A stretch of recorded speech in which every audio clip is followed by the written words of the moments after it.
Good morning, everyone. My name's Keith McPherson. I'm the Chief of Police here in Waltham. Since November 10th of this year, the City of Waltham has experienced several random violent assaults in various areas of the city. The initial assaults occurred in the Garden Crest apartment complex, but the more recent attacks have been in the downtown area, in the areas of Chestnut Street and Charles Street. The person or persons responsible for these crimes appears to be lying in wait for the victims, intentionally selecting victims who were distracted or otherwise unaware of the attacker's presence. The assaults have all occurred without warning, with the assailant typically approaching the victim from behind.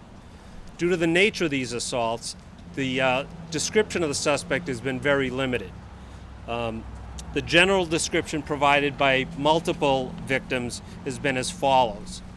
Black male between 5'5" and 6 feet tall, either wearing a mask or with a hood pulled tightly around his face. All the incidents thus far have occurred after dark, with the earliest incident occurring at 5:30 and the latest incident at 11:30 p.m.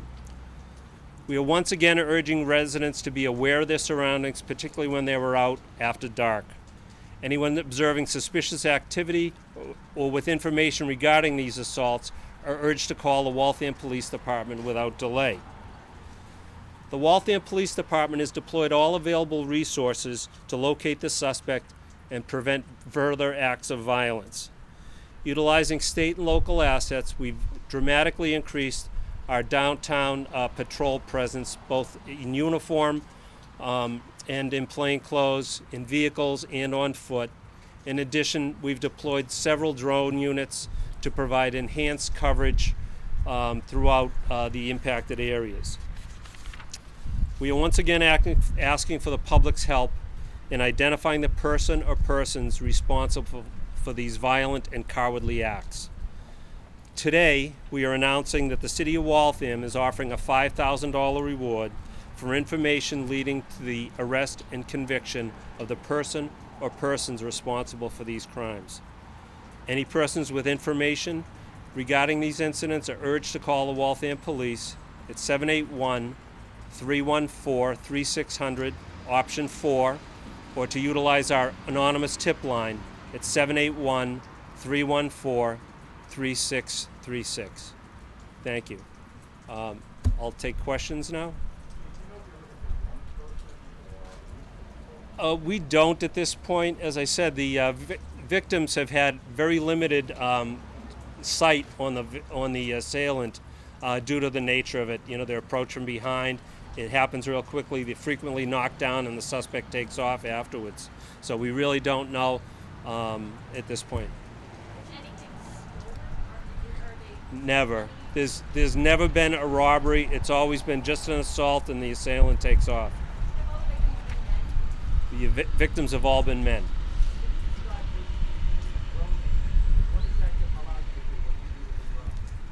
So the drones provide enhanced surveillance. They can cover a wider area, and in the event of an assault, we could potentially follow the victim, the suspect as well, so that we could track them. It has given us more eyes on the ground too. So. Yeah. No. Friday night. November 27th, Friday night.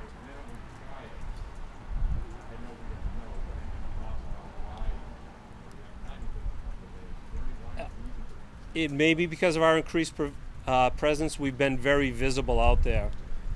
So that may be it. May be because of the media coverage. You guys have done a pretty good job of getting the word out there.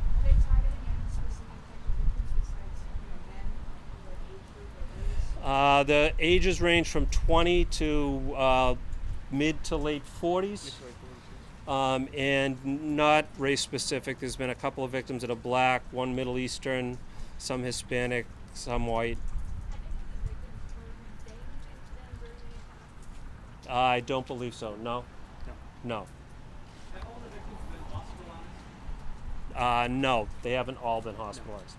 But some have. Some have, yes. So there's no weapon or object of any kind? There has to be a weapon involved. We believe it's blunt force trauma, and they're pretty serious injuries, including orbital and facial fractures, fractured nose, lacerations to the face, pretty substantial injuries. So we don't believe it can be just someone's fist. He seems to have this down to being able to attack people and then not being seen by the people he's attacked. Well, again, most of the time he approaches from behind. When was the last time Waltham saw something like this?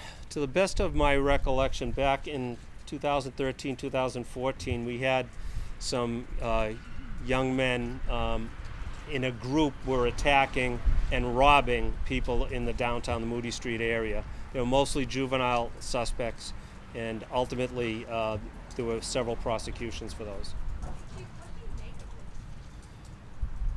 of It appears to be, the motive is somewhat in question, but it appears to be a thrill of the assault, or someone who's like very violent and enjoys seeing someone hurt by this. And as far as the reward, somebody in Well, I think in particular there's probably that these incidents aren't occurring in a vacuum, that the suspect or suspects are sharing the information with people they're close to. So we think at the very least that those close to them will be aware of it. I think if people were aware of or were witnesses of these assaults, that they would report. I think most citizens would come forward. Speaking of your concern here, so many people were hospitalized, the injuries and variety of the attacks, but if this continues, what is the thing you're concerned somebody else gets hurt along the way? I'm sorry, I couldn't hear you completely. I just want to see if you can speak to your concern that you might have, that the department might have, that if these attacks continue. So far, we've had a range of injuries of people, some have gone to the hospital, some are not, some have overnight. But if it continues, kind of lucky, we got it. That's no reason to feel suicide. Yes, and that's one of the reasons for the reward is, if someone's struck in the head with a blunt object, the strike alone could cause a serious head injury, as could a fall to the pavement. I can remind you of an incident last year. An Emerson College student was struck in an assault and then struck his head on the pavement and ultimately died because of that. 18 years old. There was another incident in Cambridge where someone walking alone through a park was struck in the head and ended up dying too. So there's definitely the potential for serious injury or even death for this type of assault.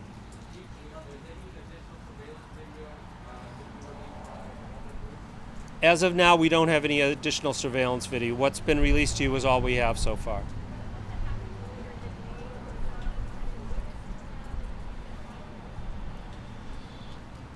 I'm going to turn that over to Detective Sergeant Steve McCarthy, the lead investigator. Steve, you take your mask off. Detective Sergeant Stephen McCarthy, Waltham Police. So I've been working on this case along with Detective Thomas Bryant and Detective Michael Marr since November 10th. Detective Lieutenant Brooks has been overseeing operations in that time frame. Can you go again with your question, please?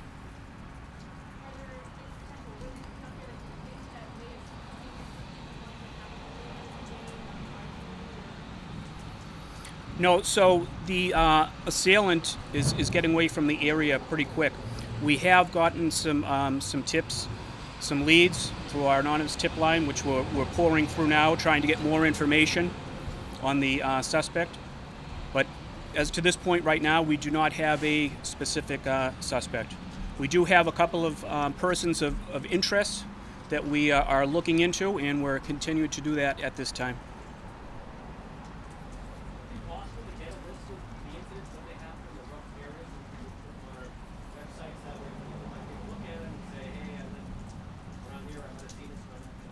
Yeah, I'll definitely look into that and probably get a list together and get that out. So now are you up to 11? Now 11? Okay, so there has been questions. Some of y'all were calling me yesterday as far as an 11th victim. So that 11th victim, that was called in on the anonymous tip line through a third party. So we did not confirm that information that someone was assaulted. They did leave information. It was the same characteristics of the attacks that have been happening, but we did not confirm that, and we were not able to speak with anyone as they did not leave a call back.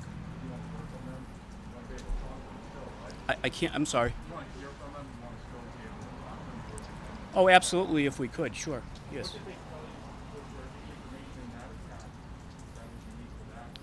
There was not. It was described in the same fashion that they were attacked by surprise and the person fled the area. As I recall, I believe it was another facial injury. I can't remember to the degree specifically, but I believe it was another facial injury with a blunt object.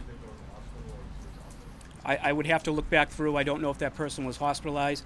I do know as of right now, there are no persons that are still in the hospital at this time, and they've been released.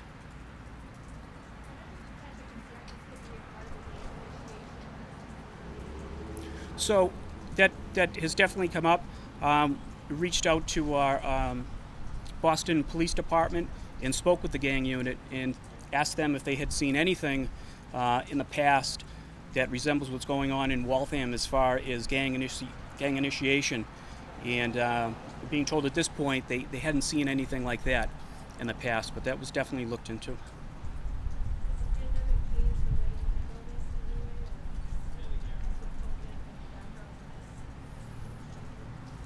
No, so we do the best we can with our resources, but as far as how many people that we're going to deploy out into the streets to look for this person, no, absolutely not.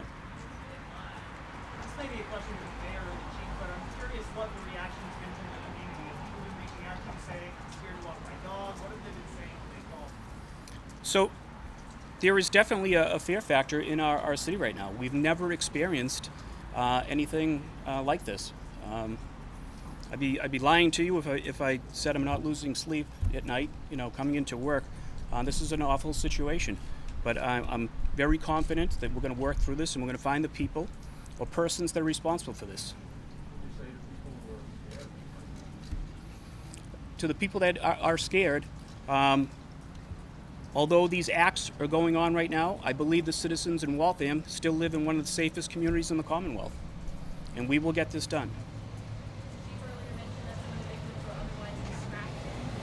They did were they wearing AirPods? I don't know if there's anything as a citizen of Waltham they should be doing differently to stay safe, or Well, so we've put out numerous social media posts.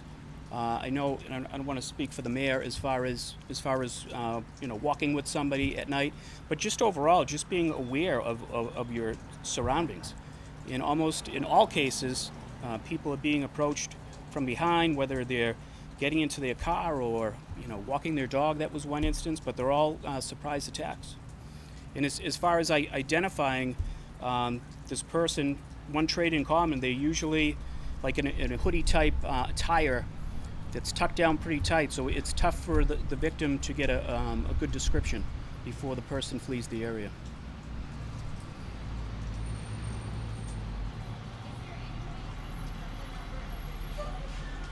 What is that again?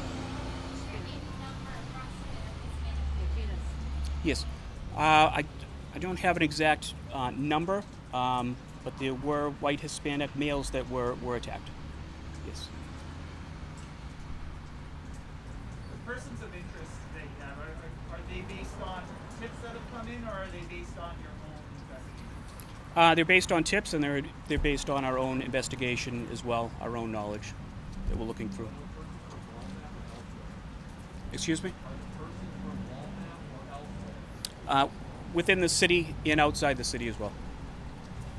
From the 11th victim, you can get it confirmed if you feel that it's a legitimate 11th victim, or is that right, Well, again, I can't say one way or another.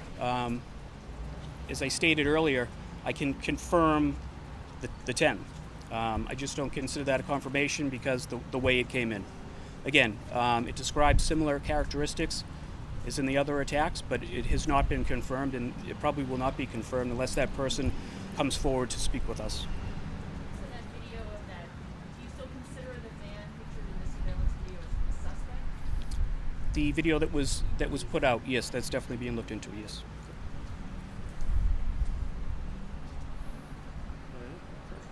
Anything else?